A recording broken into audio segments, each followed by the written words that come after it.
Dog! Why is your handwriting too perfect?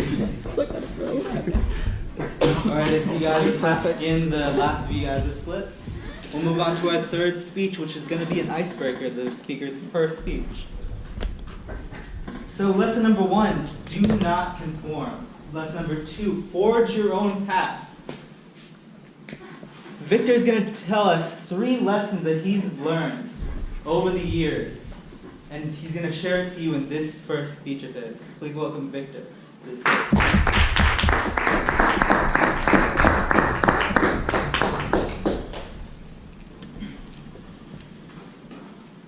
No, no, no. This is something that you've been told your entire life. And now, you fall into the biggest trap ever. You've fallen into the way society thinks.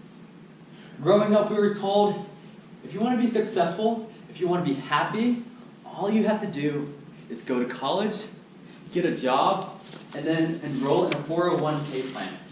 Once you hit 65 years old, then you can start living. But wait a minute. What if you're not the type of person who wants to wait till 65? What if you're the type of person who wants to start today? That's why I'm going to give you 3 strategies, tactics if you will, for going against the tide. Number 1, define what you want. If you don't know what you want in this world, that's a bad thing. You know why? Because if you don't define what you want, the world's going to make that decision for you. I'm going to say that again. If you don't know what you want, the world will make the decision for you. If that happens, you'll just be another plastic bag drifting through the wind. I don't know. Maybe wanting to start again. And that's not you, because you're here today. Meaning you want something more out of life. You know, someone asked me the other day, Victor, what's your thing? I'm like, what do you mean what's my thing?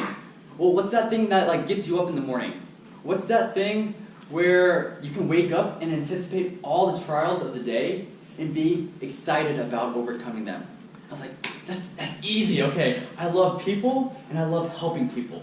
Put those 2 things together. What I want out of my life is I want to use whatever platform I have to give men and women the tools they need to be successful leaders in society. And it's exciting, it really is. But it's not easy. So that's why, number 2, define what you, back it up. First you gotta define what you want, then number 2, you gotta be hungry for it. Stay hungry. I want you all to think about the last time you were hungry. For many of us, it's right now, right? Yeah. And all you can think about is the next time you get to eat. The next time you get to fill your belly with some delicious Angus steak burger, yeah? I want you to take that principle and apply it to your dreams, your goals, your aspirations. And you make that your whole world. Learn what you need to learn. Study, read, listen to podcasts, talk to the people you need to talk to in order to get to the places where you want to be. So number 1, you gotta define what you want. Number 2, stay hungry. Because once you're on this new path, you've left the old, nice paved path that everyone is on. Because you know where it leads, and that's not where you want to go. Where you're going is this way. Okay? So we're going off the road. We're going into the dark, mysterious unknown. That's why number 3, never, ever give up. The world's going to throw so many different punches at you. It's going to hit you left, right, from every single angle. You're into this dark forest, and you're going through the weeds, the branches, the vines, the shrubs, and it's tough. It really is tough. But that's where you gotta keep forging forward. Over the summer, I had an awesome chance to go to Europe. And I was your typical tourist, taking pictures with almost everything. You know, like, this is a picture of a church, this is a picture of my food, this is a picture of a bench in Spain. Like, Mom, you're gonna love this, right? I made it one of my goals to bike 350 kilometers across the country of Spain. It took me 7 days, it was hell, but oh my goodness, it was great. Day 1, day 2 was easy, day 3 was when things got tough. I remember like going to the base of a mountain, like looking up and like, oh my goodness, is there such thing as a merciful God, right? But I did it. The next day I was thinking I overcame all the obstacles, but no, you know, life happens, and I didn't have to go across one, but I went across 2 mountains that day. 12 hours on the road with luggage on my back and a hot beating sun. It was awful. That's the first time in my life I wanted to die. I got home that night and my mom called me and she was like, "Hey, why don't you just go home? Yeah, like we'll send you money. You can get a bus to the nearest airport. We'll see you in 2 days." I remember holding that phone in my hands and like going through the process of those 3 steps I had. Like, I've set my goal on something. Like, my heart's on fire to accomplish it, and now is an opportunity to give up? No. So I hung up on her, and I smashed my phone. No, that's not what I did. But you might be in a place in your life where things are tough. You know, you're in college, you're broke, you're hungry, your grades are slipping. If you're like me, you're failing 3 classes. No, not really. But you can't give up now. You've defined what you wanted. You're hungry for it. And the world's telling you to stop now. But don't give up. Don't give up. Listen to me. When the world tells you no, no, no, you look them back in the eyes and you say no, no, no. You're wrong. I can do this. Thank you.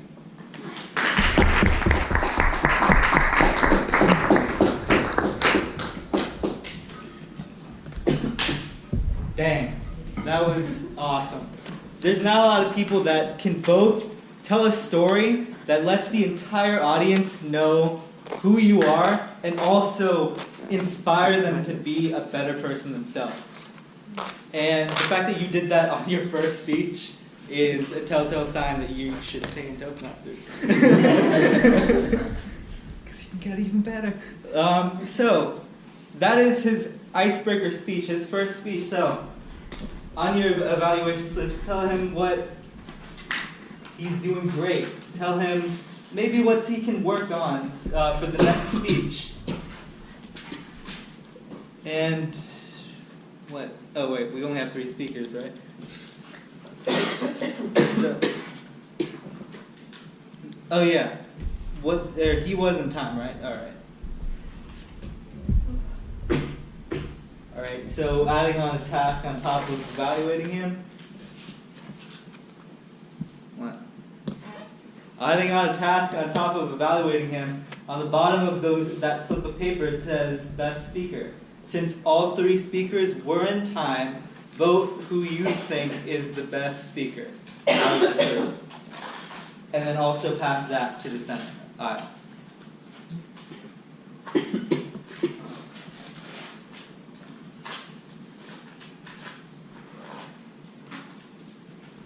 Alright, while you guys are wrapping that up, I'm going to introduce the second portion of our meeting today. It's going to be table topics, and I think I'm rushing the table topics master, so I'm going to slow it down a bit. Alright, so I think Vivyen's ready. So, let's introduce Vivyen to the stage for table topics.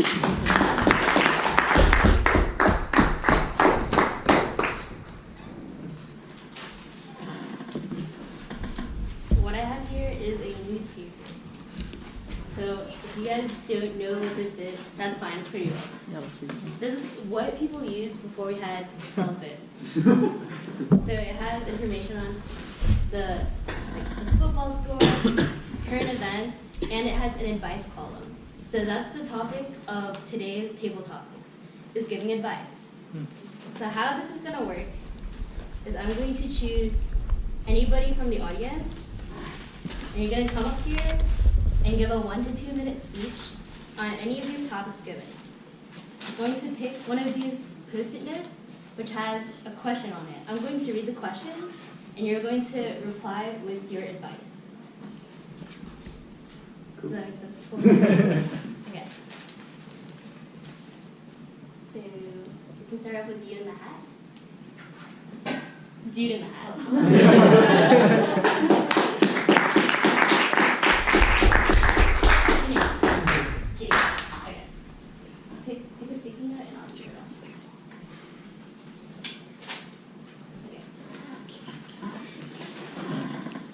My former roommate's pet rat has escaped and is now hiding in our washer. She hasn't done anything for 6 weeks. It has eaten my clothes in the washer.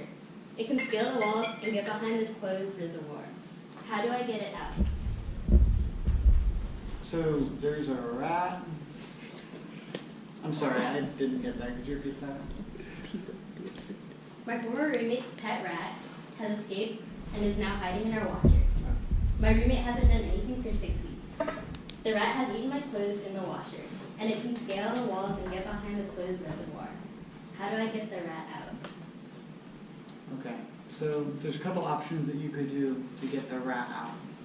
You could burn down the apartment complex. Sensible. You could, I don't know, poison the entire apartment complex.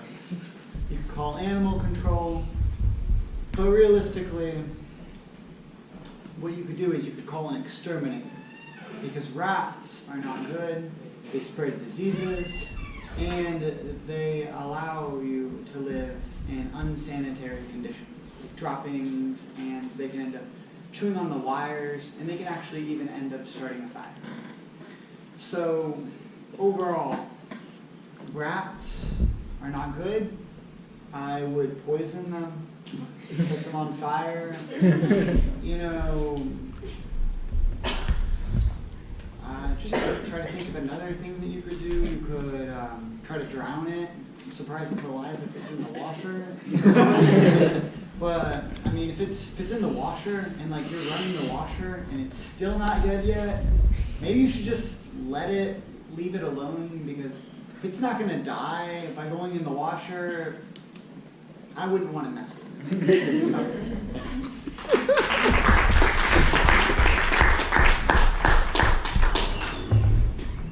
Before we move on, can I get a marker real quick? Nope. Hey. Yeah. Hat, dude. It's State Farm out here. State Farm. Call State Farm, remember. Next up, let's see, Tirzah.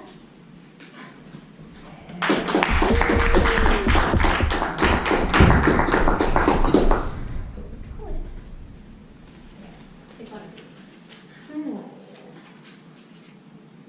Sports, food, family. Oh, they're not really. Oh. Well, I'll just spit. Oh. I'll just point to it. Okay. My hands are extremely sweaty. I have had this problem for years, and it takes me ages to do anything on a touchscreen phone. Any advice? Well, sister. First off, I'm sorry that your hands are so sweaty. Oh man, that is an issue, especially since you're a Toastmaster, and probably doesn't help to give speeches when you're nervous and your hands naturally get sweaty. But my advice to you would be, perhaps wash them first, and then get some baby powder and just pour it all over and just dump it on your hands. Rub them together, give them a nice pat them dry, and then maybe put that in your hair, because if you didn't know, baby powder soaks up the oil too, so maybe if you're a little greasy from like touching your hair with your sweaty hands, maybe that could be a solution as well. Once again, I'm sorry for your unfortunate condition. Use some baby powder. Yeah.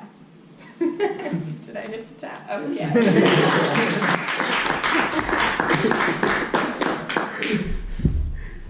Have some prayer. Just put that up. Tirzah.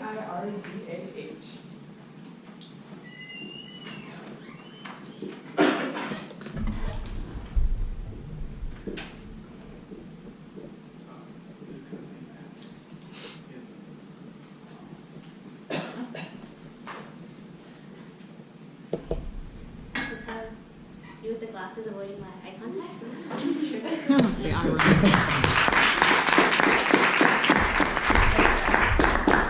Tricia? Yes. Okay. Same thing. Hey Tricia, I want to hang out with an old friend, but we haven't seen each other for 2 years. How do I ask him to hang out? Well, if this is an old friend, likely you'd have their contact numbers. So you can reach out to them through a text message, a simple, hey, how's it going? Where are you now? What's been going on in your life? Or, hey, is there a time that you think we can meet up?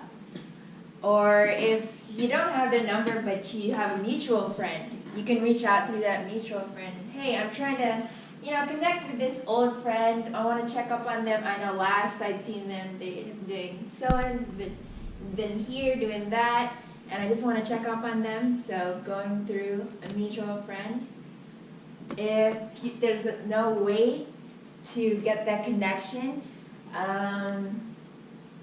social media stalking, a little too much, but if you can find their social media and send them a quick DM and let them know. And if they do end up eventually accepting, of course you want to find more smaller place where you can, it's easy to have a conversation and you can easily talk with each other and, just catch up, ask them how they're doing, their general well-being. And that's it. Yeah.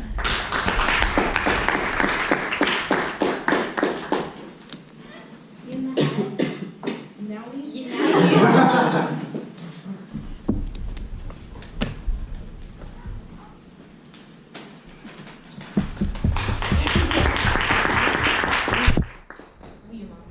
Yeah, I can spell it out. Like, What is it? spell it out now or after? What's your name? Leyeama, Leyeama. Okay. Okay.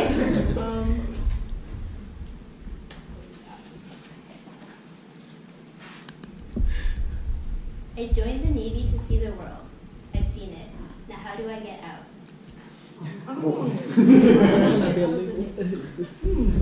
Okay, this is a very interesting question. I'm not too familiar with the setup of the Navy and how to get kicked out of it, because that sounds like what you're trying to do. Maybe if you're feeling vicious, you could maybe attack someone within your group. I don't know, whoever you traveled overseas with. Maybe just do something really bad to them, and hopefully people find out, and the word spreads, and then you get kicked out of the Navy and you're gonna have to go home. Or they could lock you up, and then you won't have to interact with any of your group members. Yeah. This is, how to get kicked out of the Navy. I've never been asked this before.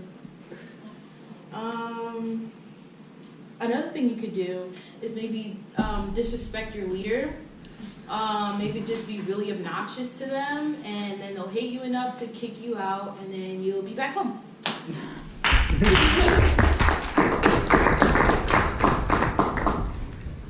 You wanna go? Yeah. Let's go.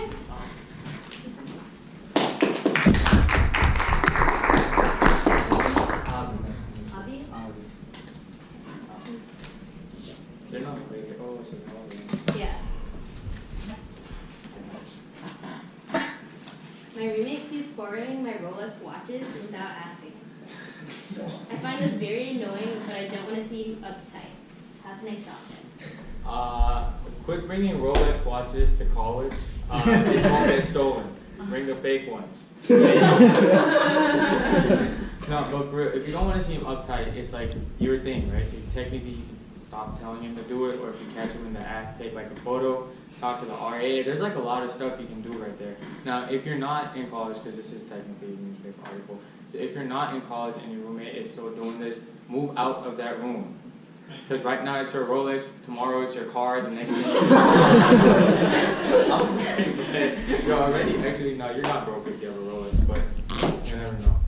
Anyways, so you could do all of that, or you could just start stealing his stuff. That's not a bad idea, right? He got the good food at night, steal all of it, so he's hungry all night. Can't wake up to have that snack if he doesn't have that Snelling membership. You know what I'm talking about, right? 2 a.m. Snelling. But you could do all that. What else? You can start buying fake Rolex watches and point it out when he steals one and be like, that's a fake Rolex right there. Humiliate in front of all his friends. All right, But those are some things you can do. Thank you.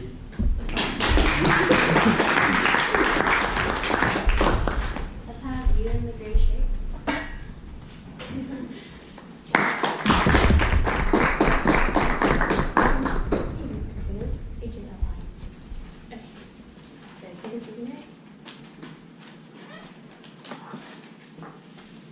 I want to walk dogs for fun, but dog owners only want people who already have experience. Is there any way to walk a dog? There are actually plenty of ways to walk dogs, even if you don't have a dog. If you go to your local animal shelter, whose contact information is surely on the internet, they need dog walkers all the time. Or you can show up to the animal shelter if you happen to see one on your drive to work and say, "Hi, I'd like to walk dogs," and they'll say, "Come on in." If you are a little shy and don't want to just waltz up to the animal shelter and ask to walk their dogs, you could go to a friend who has a dog. You don't necessarily have to start with strangers. So you can go up to your friend and say, "Hi, I'd like to walk your dog. I know you have to walk your dog like 3 times a day. Can I maybe take the lunchtime shift?" And your friend will very likely say, "Absolutely, please take my dog for a little bit." Or maybe you can go with your friend on a walk and take the leash part of the time. Then you get a nice walk with your friend, you get a nice chat, you get to walk a dog. It's a win-win-win for everyone. If you have no friends, you have no animal shelter, and there are no dogs around you, it's possible that you can go up to a stranger even then and say, "Hi, I have no friends. Please let me interact with your animal. I need social contact." And that stranger will say, "Okay, but I've got to stay with you." Thank you.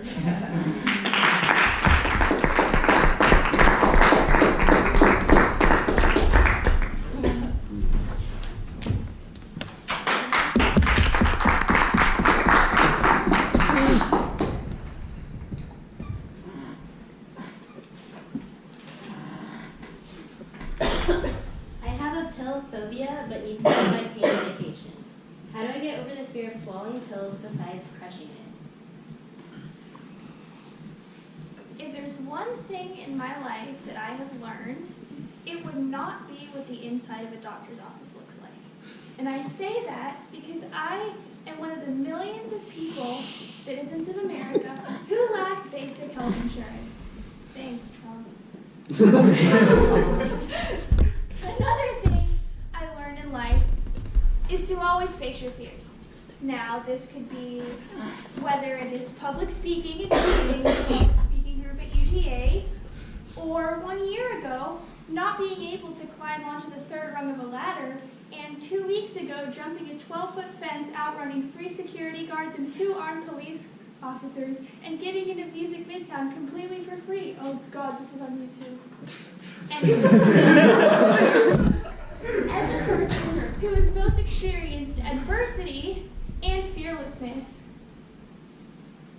get some bread, man.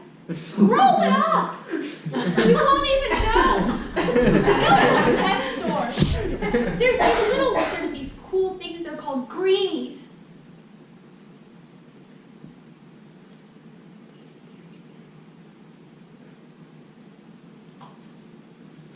Thank you.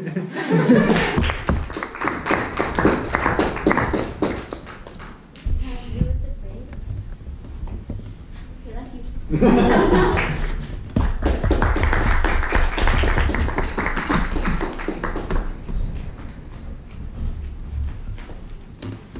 What's your name? Adanna. Okay. Go ahead and pick any one of these. I'll read it. I've fallen for a girl, but she's an anime character. I'm afraid of telling my friends and family, but I think she'll become an important part of my life. What do I do? Oh, jeez. I can't say I haven't fallen in love with an anime boy, but it's kind of weird to be in love with someone who doesn't exist. I would say embrace that love, but know there's a limit to like how far that love can go, because I don't think she can recuperate those feelings.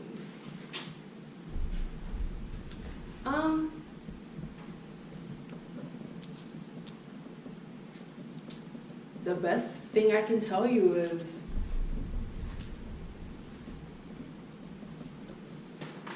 keep watching that anime, admire her from afar, but realize the real world is here. You can find love in reality as opposed to something that doesn't exist.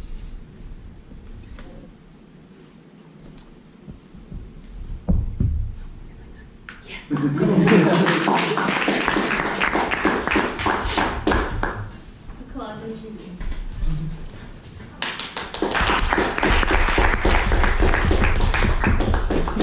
Kyle?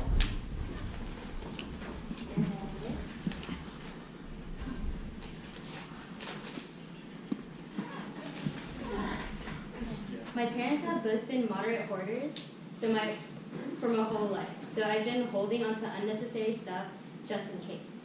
I don't want to live this way anymore. My apartment is packed with crap that I think I need.